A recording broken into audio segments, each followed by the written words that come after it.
Class is now in session. I'm Professor Hockey, and today we'll be discussing Game 23 of the regular season for the San Jose Sharks. They took on the Boston Bruins and won by a score of 3-1. This was the fourth and final game of a four-game homestand for the Sharks. They started off rather successfully with victories against the Utah Mammoth and the Los Angeles Kings, but it really got away from them yesterday in a loss to the Ottawa Senators. Sure, on paper, a 3-2 regulation loss wouldn't seem too bad, and the Sharks started off that game rather well, but in the final half of it, went completely off the rails. The Sharks played terribly, and they absolutely deserved that loss 10 times out of 10. And so 24 hours later, against another Eastern Conference final opponent, the Sharks were certainly looking to redeem themselves. And I will say that they at least kind of did. This was far from a perfect game. This was not the best game that the Sharks have played this season, but it was much more like the one that they had earlier on in the homestand against the Utah Mammoth compared to the one yesterday against the Ottawa Senators. So it is a step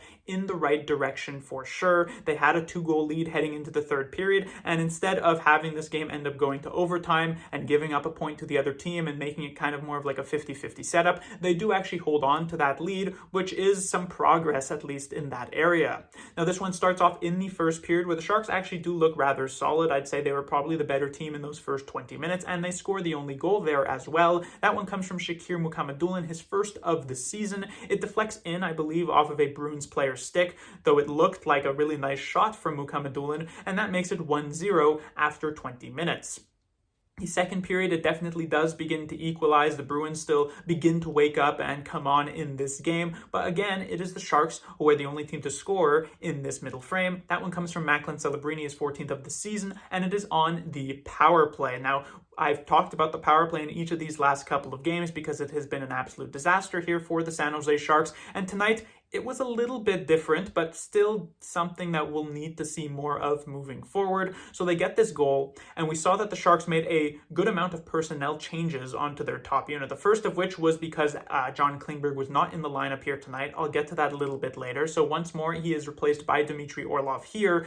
But I had also said that the Sharks, they needed some sort of big change to really try to wake up this top group. And if you had told me a month ago that they would be removing Will Smith off of the top power play unit, I would not have been very happy. But now it felt as though something needed to be done. And it's unfortunate that he ends up drawing the short straw there, but it ends up being the case. So he drops to the second power play unit. The player who gets promoted, I was a little bit more disappointed by because it is Toffoli who rejoins this top unit. And I don't necessarily, there's some chemistry there, so I get the idea.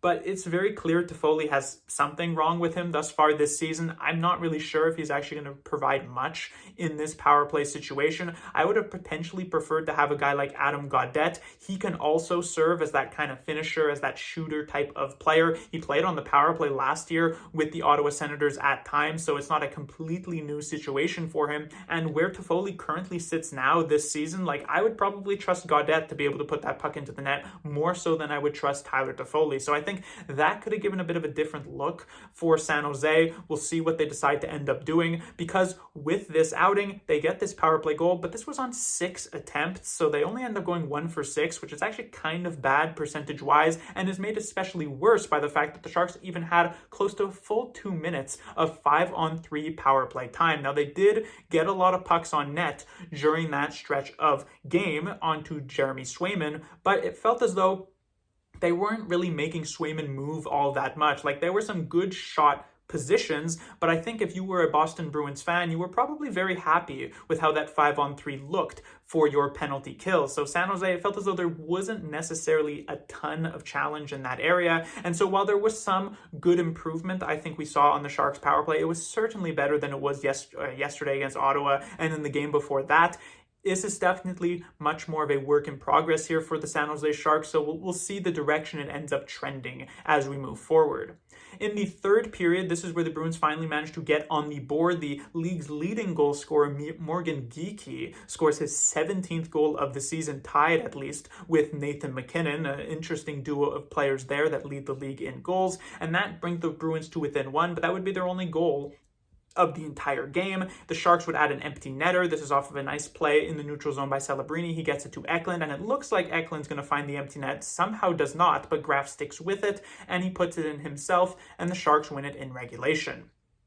Moving on to the players to talk about, starting off with the forwards. Now, we didn't have any actual lineup changes, like no players stepped in. San Jose really only has 12 forwards up in the NHL with them, and so unless they were going to make like a quick swap, call somebody up, send somebody down, you're basically stuck with these 12 forwards. But they did make a line change here. Now, I had mentioned this multiple times in the past, but I really kind of hammered it home in my last review, so perhaps Ryan Warsofsky is watching these videos, but we saw Eklund end up joining the top line with Celebrini and Smith. I had mentioned that really the Sharks' top priority should be trying to get this top line into a good spot, trying to get Celebrini more actual offensive zone time, and to do that, give him the next best player on the team, give him Eklund, who is a really solid forechecker who can carry the puck into the zone himself, and I think that actually worked to a good amount of success this game. This was probably by far the Sharks' best offensive line of the night. Maybe not best all around, but certainly their best offensive line. They got some good chances. There were like 3, 4, 5 shifts in this one where they managed to work it around the offensive zone a little more. It wasn't exceptionally dominant. It's not as though they had like full 2-minute shifts in the offensive zone where the other team's defense gets caught on this really, really long shift and they start making mistakes. Nothing like that just yet, but there was definitely some promise that we were seeing. This is important to remember. Basically the first time we've actually seen these 3 players play together this season. They did have a few games of a trio last year, and they did do so very successfully then, but you will need more time to give this chemistry some moments to develop here, and so hopefully Warsofsky does stick these 3 players together, because I think in just this first game, we already saw a lot more than what we have been seeing recently. They were still able to generate that quick strike offense, but there was a little bit more of that forechecking ability here because of Eklund's presence on this line. And in particular, as Eklund begins to get a little bit more up to speed, as perhaps he is still ailing from the injury of a couple of weeks ago, I think that's really going to kind of put this first line into a position to end up carrying the offense for this team, which is desperately needs at this point. Now, from an individual standpoint, I did appreciate Eklund's performance again. You're kind of looking at it the same way as Tyler Toffoli, where perhaps something is ailing Eklund a little bit, but he is providing more value, at the very least, a good bit more value than what Toffoli has been. Celebrini also finds himself back onto the score sheet here as he gets this power play goal, but also the secondary assist on the Colin Graf empty netter, and so he remains there at the top or near the top of the league in terms of point scorers. And Will Smith, he actually had a few really good chances in this game, some on the power play, one at even strength there, so he probably could have had a point or 2 in this one as well. Across the entirety of even strength, I don't necessarily think Will Smith was great, but again, it is a work in progress top line that I think has some real promise here. So again, hopefully they are kept together as a trio. When it comes to the Sharks' second line, this is obviously where you are making a little bit of a sacrifice by swapping Eklund and Kurashev. You are expecting the offensive potential of this second line to drop. The good news is that this second line wasn't actually doing much offensively before when Eklund was on this trio, and so it's not as though you're losing a ton, and yet somehow, despite it was already being very low offense, it dropped even further. I don't think like this line basically ever stepped in to the offensive zone at even strength. There really wasn't anything doing. Kurashev on the power play was fine, but at even strength, practically invisible. We know Tyler Toffoli has his own set of issues, and that didn't really get corrected in this game. There was actually one moment in the, at one point in this game, I don't remember what period it was, where Tyler Toffoli had a great chance up high, upper slot, and last season he would have just fired that puck. It wouldn't have necessarily gone in because this wasn't the most dangerous scoring position on the ice, but Toffoli had an ability to beat goaltenders from that far out. But in this season, he decides to actually just pass the puck away. And it'd be one thing if he was passing the puck into a more dangerous scoring spot, but it ends up just being to a player who's essentially right next to him, and it ends up being a very easy save for Swayman. So you feel as though if he's passing up on such a scoring chance like that Toffoli maybe not feeling the confidence that he's actually able to put the puck in the back of the net. And who can really blame him, because over the first 23 games of this season, we've rarely seen him actually be able to do that. There was another moment early on in this game, I believe that came in the first period, where he got a good chance on a Sharks power play, and he just didn't really get much strength onto his shot. It again shows off the fact that something is very clearly wrong with Tyler Toffoli here. He's just not managing to make much of an impact from an offensive perspective. Now, the good news for Toffoli is that as a part of this second line, which has been used as much more of a kind of shutdown line, Toffoli does benefit from the fact that his defensive game has taken a bit of a step forward thus far this season. And so he's not like complete dead weight necessarily for the San Jose Sharks. He's just not simply doing much of anything, and certainly not the same Tyler Toffoli as last season. It should also be noted, actually, that while his ice time amongst forwards was not the lowest in this game because he found himself on the top unit, and as such, with 6 power plays, he did play a lot, he did have the lowest even strength ice time out of any player on this team. That includes Ryan Reeves, who usually has that title. And so it seems as though the Sharks themselves realize that Tyler Toffoli is not necessarily providing much in this particular area. And when it comes to Alex Wennberg, I thought decent enough defensively, but not really much else to say.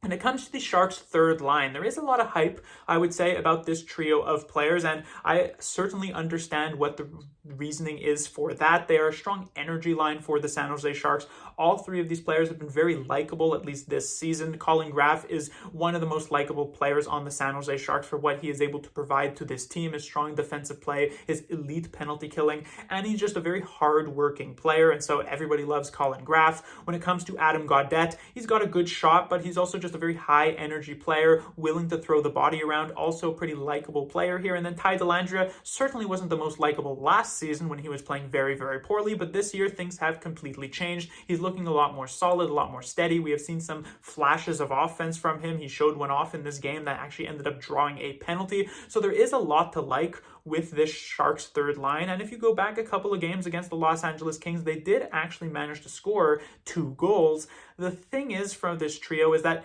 it's not really a set of players that you're expecting offense from. It's more so one that you are pleasantly surprised when they provide offense. And that's not inherently a problem. Like, that is fine for an energy line. Like, you still like these 3 players together. The problem more so stems from the fact that your second line is more so defensive and doesn't provide any offense. Your third line is more of an energy defense type of line that maybe can chip in, but it's not going to do so consistently. And then your fourth line is basically purely an energy line, which means it is only your top trio that is actually going to be able to put the puck into the net on a consistent basis whatsoever. And yes, you could say that is somewhat self-inflicted by the Sharks loading up on that top line and having their 3 best offensive players, but with the injuries that the Sharks have currently sustained, it is showing the kind of lack of offensive depth, unfortunately, that they currently have at this point. And so right now, the Sharks are kind of hanging on by a thread there with their offense that isn't generating much. I believe coming into tonight's game,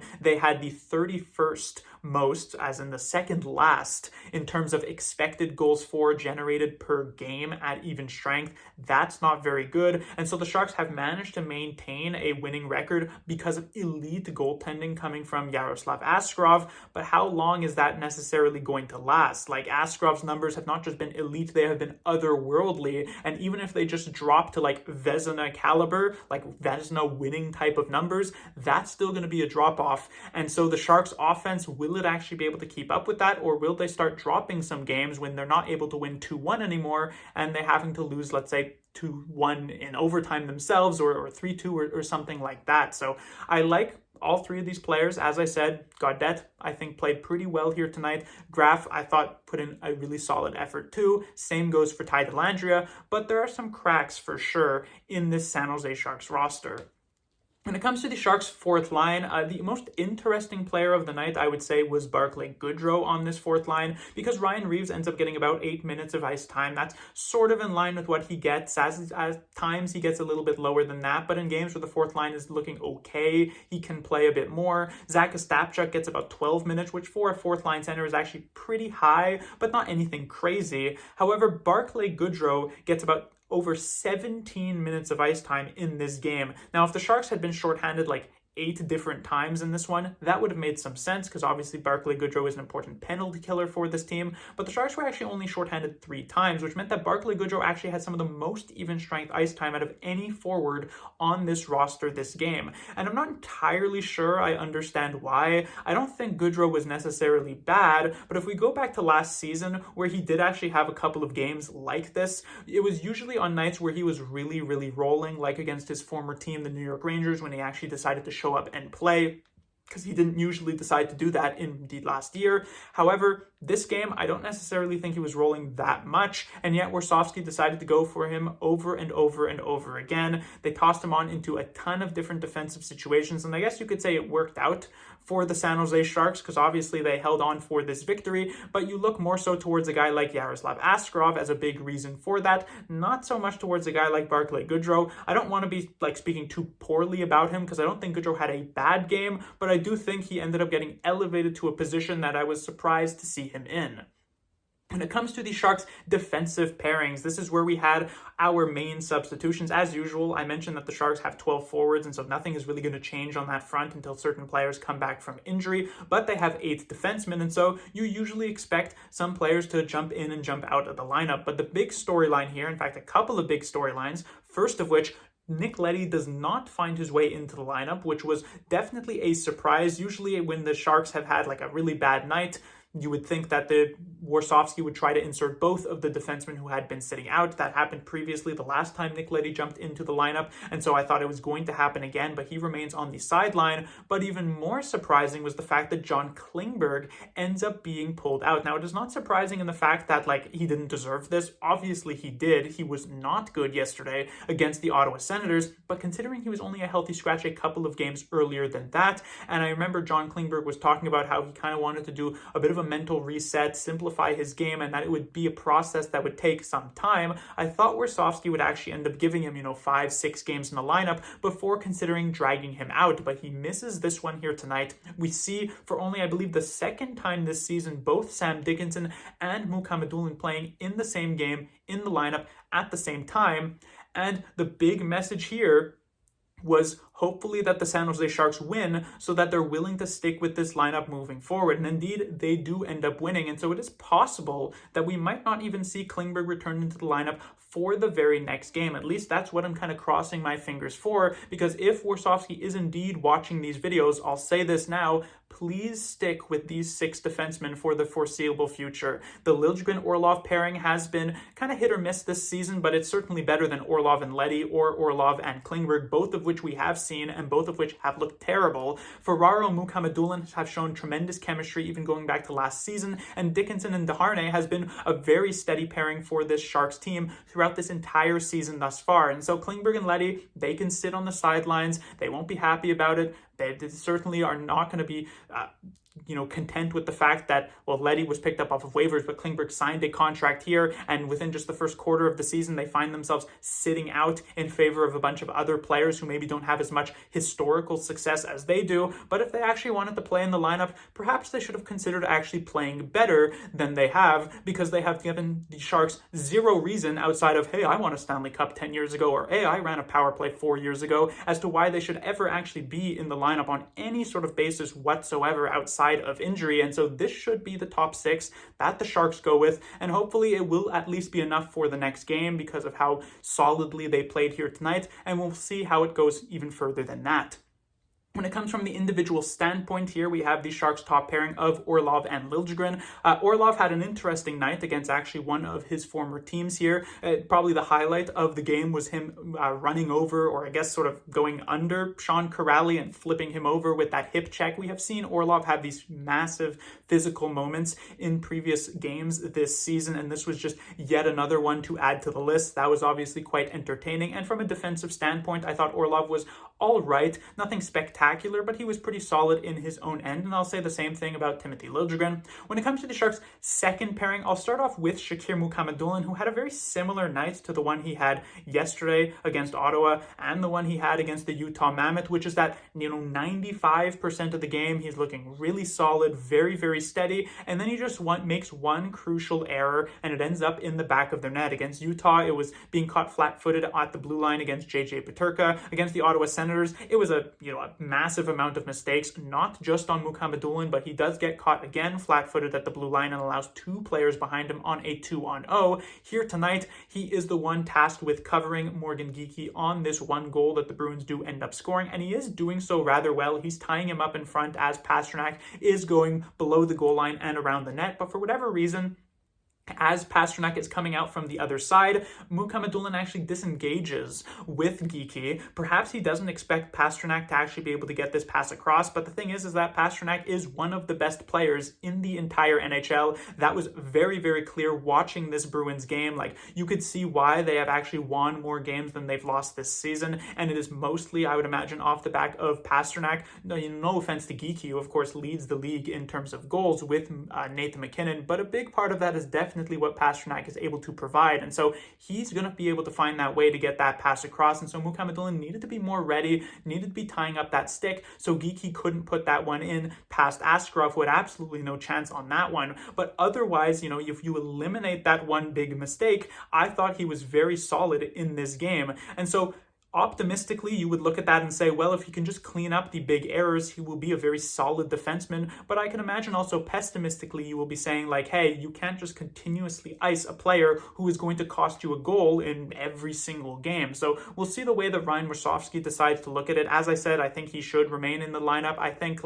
I would be more so optimistic in this situation where as long as he kind of cleans up those big errors, he will be very solid. The big difference between him and Klingberg is that Klingberg also makes these big mistakes, but then the smaller details of his game defensively are also quite bad, and so it's just kind of a general negative. Klingberg has a lot of positives, or not Klingberg, Mukhamadullin has a lot of positives there, even with these kind of standout type of moments where it doesn't look as great. When it comes to Mario Ferraro, his defensive partner here tonight, Ferraro once again just very, very steady, very, very solid. It feels as though every single game I'm saying that Ferraro had a really good outing, besides the one, I guess, somewhat recently against the Calgary Flames. Otherwise, Ferraro has pretty consistently been at the very least like a top 2 or 3 defenseman in these games for the Sharks, and a lot of the times he's just been the number one guy, which has been extremely, extremely impressive to see. It's interesting because obviously I've talked about how this is an unrestricted free agent year for Mario Ferraro, and so perhaps he's just trying to really play better for an actual contract on this team.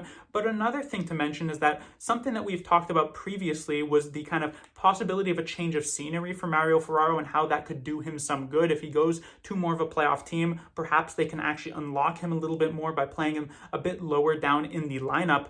But while he does remain here in San Jose, it should be noted that this is kind of a change of scenery that has gone down this season. Because if we go back to the beginning of his career when he started out with the San Jose Sharks, it was the 1920 season. This was the first year that the Sharks actually missed the playoffs after having made it for so many years prior to that. And they ended up finishing third last in the entire league. And so Ferraro was on a team that was not super high on itself. And then for the next couple of years, the Sharks, they still missed the playoffs despite kind of trying to get back there. And so still mostly negatives. And then, of course, the 3 next years, the Sharks finished fourth last place, and last place again. And so there's not really any hope. There's not really any excitement on the team at that time. But now this season, the Sharks are actually winning some games. There is some more kind of excitement and just general happiness in the locker room. And it feels as though this has really advanced Mario Ferraro's game, giving him that extra bit of oomph to really get him into a more kind of positive mindset and getting him into a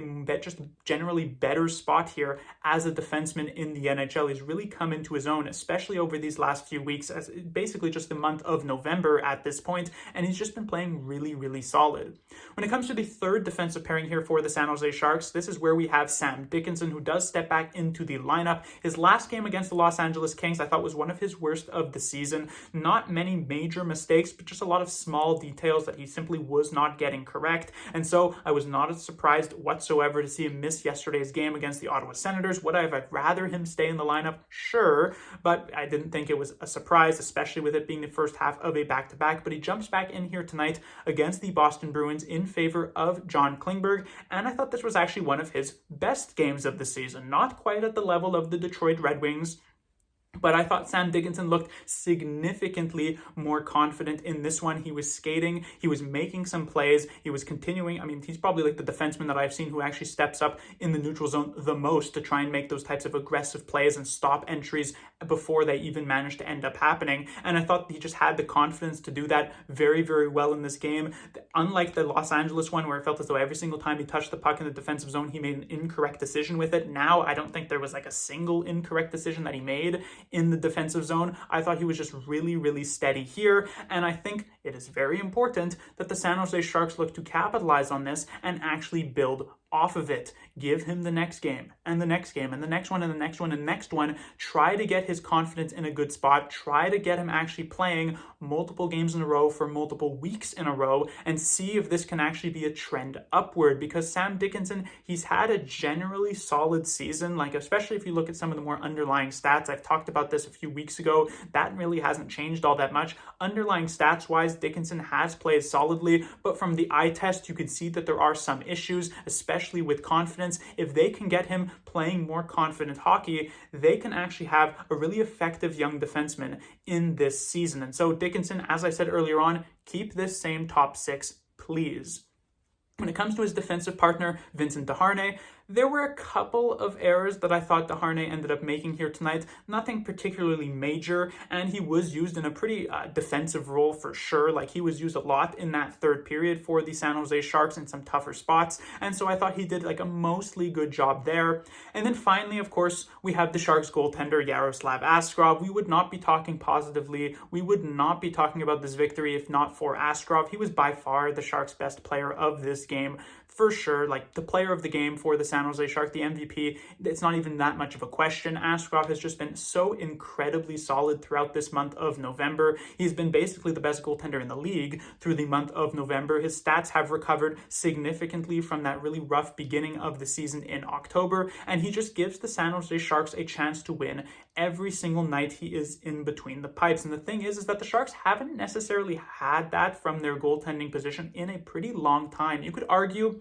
this past season with Mackenzie Blackwood, the past couple of seasons with Mackenzie Blackwood, but even he was not at the level of what we have seen from Yaroslav Askarov. And then going back to the last time the Sharks had a couple of more so consistent starters in the NHL, Martin Jones for a few years, and then before that Antti Niemi for a few years.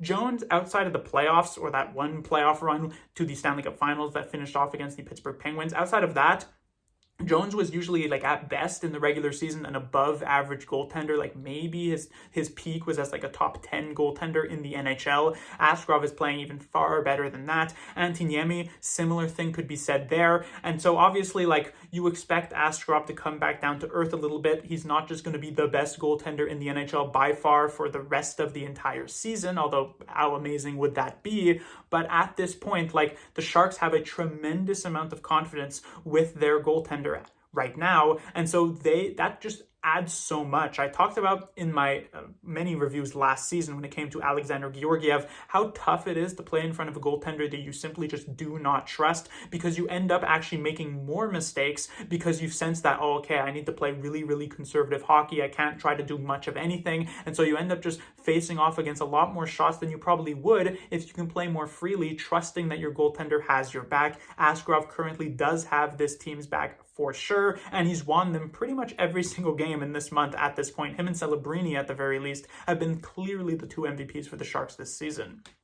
But that will do it for this review. The Sharks will be back in action on Wednesday, where they have a matchup against the Colorado Avalanche. And this is a very interesting one because the Avalanche currently find themselves, I believe, on a 9-game winning streak. Their last loss was on November 1st against the San Jose Sharks. They lost that game in overtime. The Sharks managed to claim that victory, and they have not lost since. The Avalanche are by far the best team in the league thus far this season. It's not even remotely close. It feels as though every single team is kind of like dropping games here or there, some wins, some losses. You don't really know where the standings are at this point, except for the fact that Colorado is very clearly the top team. And so the Sharks will certainly have a challenge on their hands. The Avalanche will definitely be looking for some revenge, considering they would have a 10-game winning streak, if not for San Jose, perhaps even longer. I don't know how many games they won before that, but we'll see what ends up happening there. I imagine Askarov will be back right between the pipes, and that will be one of the most difficult challenges of the season.